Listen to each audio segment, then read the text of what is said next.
It is over. It is now official. Manchester United are non-title contenders for the Premier League season 2022-2023. The only two teams to compete for the title this season are Arsenal and Manchester City. Manchester United have drawn a very important game at the Old Trafford, 2-2 against Leeds United, and that for me just writes them off the title. They laughed at Arsenal over the weekend, and I thought winning, being the only big team that won over the weekend and having that game in hand against Leeds United at the Old Trafford, being a team in form, and of course, taking on Leeds United, a team that is actually very, very poor. They've just sacked their manager in Jesse Marsch. You thought Man United could actually relieve their thoughts and hopes of winning the Premier League, but it's now over. It's absolutely over. Whether they win each and every last game of the Premier League season, Man United are not contenders for the Premier League this campaign. But of course, hit the like button. We're going to be diving into that game. Man United 2, Leeds United 2. I thought United really played very well, by the way. I think if United fan out there, you've got to believe. This is a time where you start believing that Erik ten Hag is going to win the Premier League for you maybe in the next 3 years. I don't know if the Glazers back him, or if any new management that comes in after the Glazers, if they back him, if they give him all the resources that he wants as a manager, he will win the Premier League within the next 3 years. And that is my prediction, and I stand by it. United will win the Premier League within the next 3 years. But this season, this campaign, they are not title contenders. United fans, listen to me. You are not title contenders for the Premier League season 2022/23.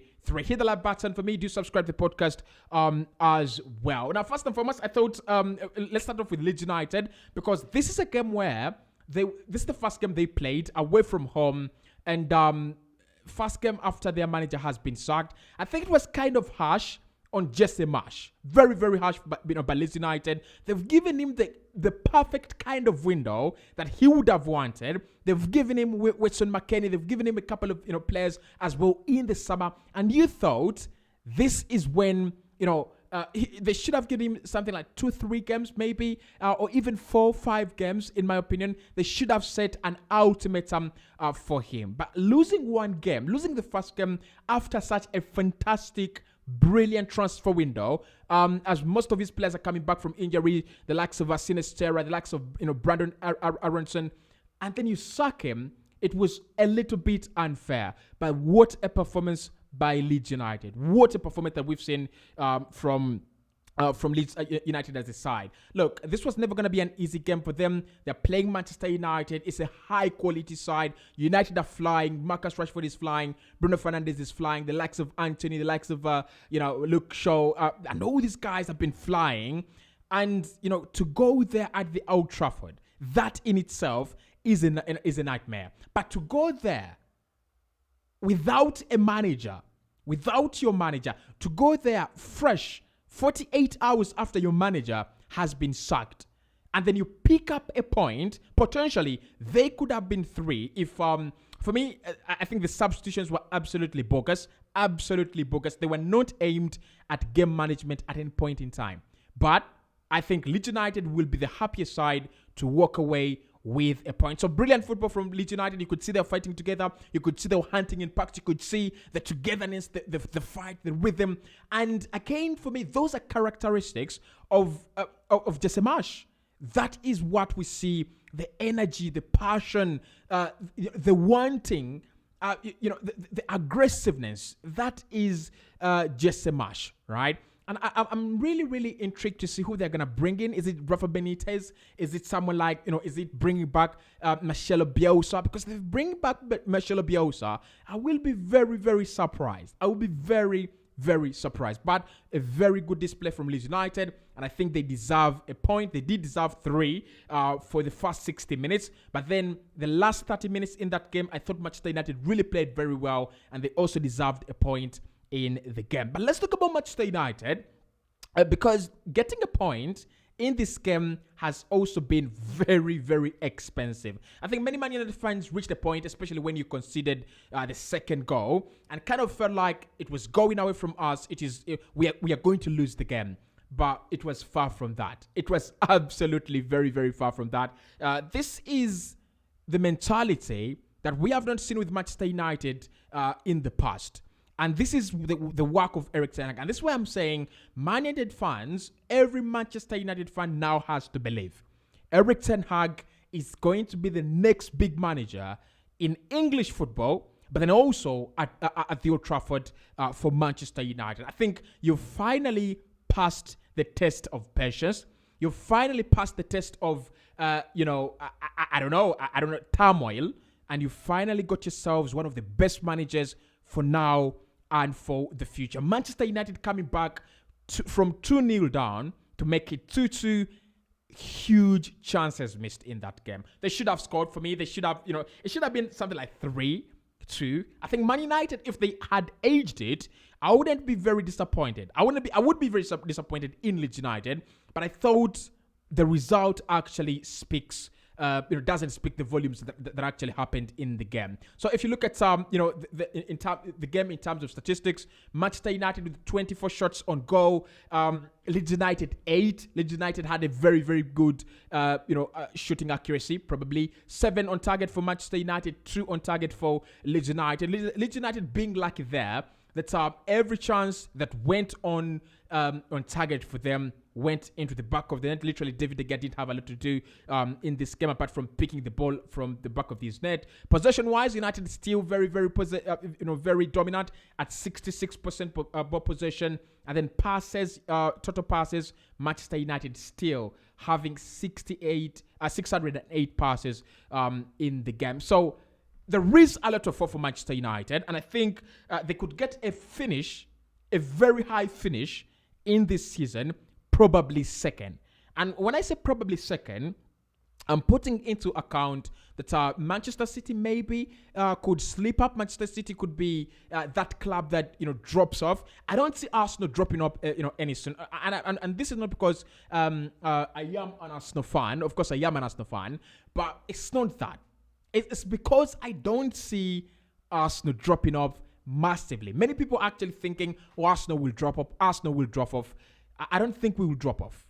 And that's why I think if Manchester United is going to have any chances of finishing top 2, they must chase Manchester City. They must pressurize Manchester City, and they must make sure that whatever advantages Manchester City leave for them, they've got to capitalize. Advantage number 1 was Manchester United going away at the Tottenham Hotspur Stadium, losing a 0-0, and Man United having a game in hand. They don't capitalize. If they capitalize on such moments, I think they can get a second finish in the league. Now they sit third you sit third, Man United fans, on the Premier League table, 43 points, 2 behind Manchester City, who have a game in hand on you, and around 7 points actually behind Arsenal, who have 2 games in hand on you as well. But I think United fans no need to panic. I think you had gone too far by saying we are in the title race. We want to win it, right? If Arsenal win their 2 games in hand on you, Arsenal will go 13 points clear of Manchester United. Probably Arsenal will not beat Manchester City at home next Wednesday. But if they do, if Arsenal win that game, then there is a high possibility that Arsenal will be 13, 15 points clear of Man United. And that's where it becomes very, very cool for United. You calm down. You give up on all hopes of winning the title. You focus on the Carabao Cup. You focus on the FA Cup, and focus on being ahead of Newcastle, who you are ahead of currently with 3 points. Again, that is a massive opportunity for Manchester United dropped. You had a chance to run away from from that gap where Newcastle could easily get back within range with 1 game. You've actually failed at that. But personally, good display. I loved it. I absolutely loved it. And I think we're gonna see more of these, good games from Man United. We're gonna see these more of these good displays from Manchester United. They need to back him. I think this is where Erik ten Hag goes, I've done everything you've asked me to do. You've got to back me now, right? They've got to back him. Wout Weghorst is not the guy on that forward line. I think they need someone there. I think they need a right back. I thought Dello was very, very brilliant in this game, but they will need a right back, probably a backup right back for Diogo Dalot. In midfield, maybe if Casemiro isn't around, you get someone better.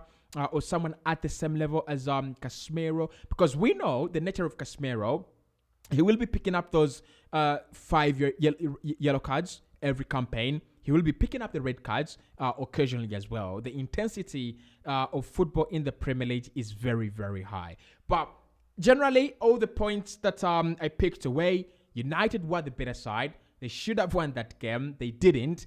It's a massive opportunity lost for them again. I mean, it's been a weekend. It's been a week of massive opportunities lost. Arsenal losing to Everton and then Manchester City losing to Tottenham. The ripple effect, it should have been Arsenal win and then City lose, or City win and then Arsenal lose. But then the ripple effect means that both clubs had to, lose and bottle opportunities. And yet again, Man United have bottled one. So let's talk to me in the comment section. Do you think Manchester United will be in the title race next campaign if they back him? If they back Erik ten Hag, will they be in the title race? And I'll speak to you right in the next one.